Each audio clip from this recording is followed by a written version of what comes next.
What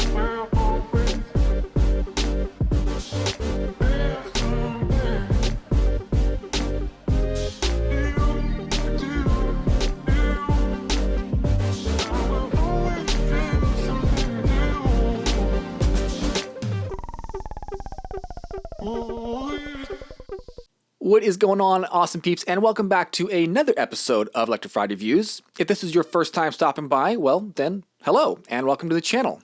If you have been here before, then it is awesome to see you back. Today we are reviewing the KBO Breeze. This is an affordably priced electric bike at just $13.99 USD, $1,399 USD, and honestly, we're pleasantly surprised to find the Breeze comes with solid name brand components and an impressive 2-year limited warranty, which is just way above average for an e-bike at this price point.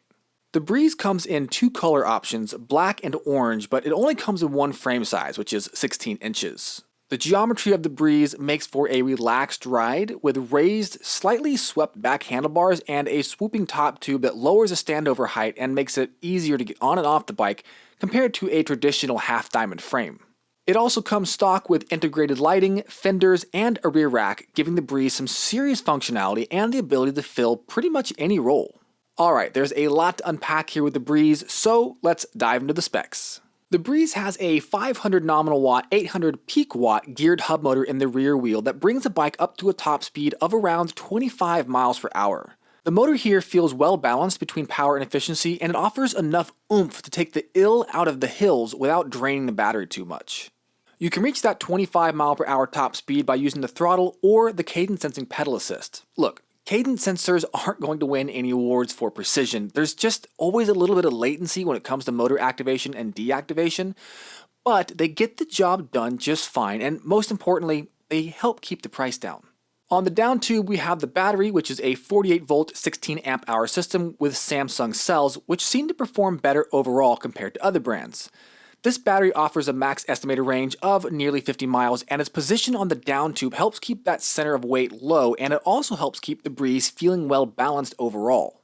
And of course, this battery is locking and removable, and also has a USB port and a quick check battery level indicator on the top. We mentioned the swooping top tube, but it's also worth noting that the Breeze has pre-drilled bosses on the top tube, which is going to come in handy for those who want to throw on a bottle cage or some other accessory. The frame itself is made from 6061 aluminum alloy and has a max carry capacity of 300 pounds and a curb weight of nearly 62 pounds, which isn't too bad at all since it has front suspension and a rear rack. And to make moving the Breeze around just a little bit easier, or I guess a breeze, there's a handle located just beneath the saddle. It's also worth noting that the rear rack does bolt directly to the frame, which gives it plenty of strength and durability. Honestly, if you throw some saddlebags on the Breeze, it becomes an even more versatile commuter. In the back of the Breeze, we've got a Shimano Altus derailleur, which is another pretty sweet upgrade point, and one that is honestly a bit surprising to see. We've still only got a 7-speed cassette, but that's enough when paired with a 500 watt motor. There's also a Shimano SIS index thumb shifter on the right side of the handlebars to switch through the gears. Although it's a small detail, it's worth pointing out the Breeze does have an aluminum bash guard, which not only helps protect the front chainring teeth in the event of a strike, but it also helps prevent chain derailments. Golf clap. To bring the Breeze to a stop, we've got Tektro Aries mechanical disc brakes with 180mm rotors in the front and the rear. Of all the name brand components, this is easily the most important one to have. Being able to stop quickly is of paramount importance, especially with e-bikes like the Breeze with higher top speeds.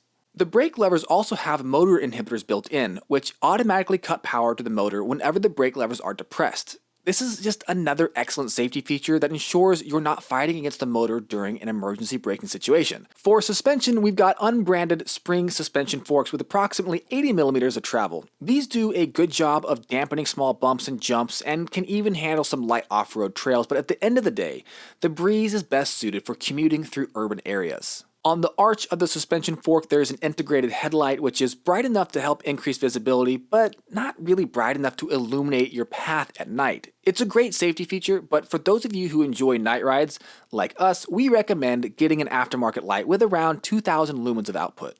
The 27.5 by 2.4 inch Panasonic tires are a good balance between comfort and durability, and they even have a puncture-resistant lining because, let's be honest, flats suck. Wire management is good on the Breeze with everything grouped together nicely, and most of it's even internally routed. The handlebars are raised a fair amount and even swept back a little bit, which makes for more of an upright riding position that's easy on the back and shoulders. In other words, it's just really comfortable. The grayscale display is on the left side of the handlebars, and it's simple, it's easy to use, and it's effective. Nothing fancy here, but it gets the job done. And on the right side of the handlebars, we've got the SIS index thumb shifter and the half grip twist throttle. Overall, the Breeze is a fantastic e-bike for $13.99 that comes in way over value for the price point that it's set at. This bike is going to excel at urban commuting. It's got that rear rack, it's got the larger 16 amp hour battery with a max 50-mile range. It does have front suspension and puncture protection tires. It's really just geared for going the distance. Alright, awesome peeps, that is it for the review of the KBO Breeze. Now it's time to take this bike out for a ride. So, here we go. Alright, let's try this here. A little jump, let's see what happens. Oh man! One more! Okay, you handled it pretty well. I'm impressed. Oh, that was fun. That was fun. All right, now we're gonna go up this hill. This is a little bit of a steeper hill. It's still not that steep, but just to give you guys somewhat of an idea of the hill climbing capabilities of this bike right here. So let's give this a shot. Easy peasy so far, pedal system 5. I am pedaling, not very hard, 16 miles per hour.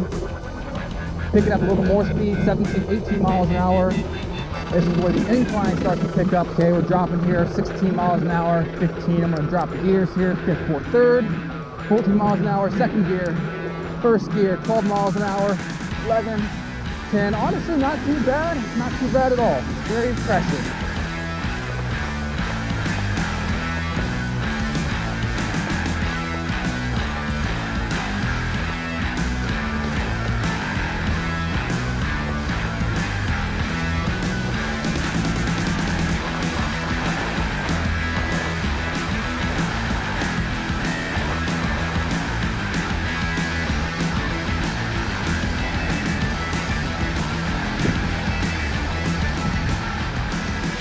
A little bit of an incline coming up here, nothing too big, just a little short hill.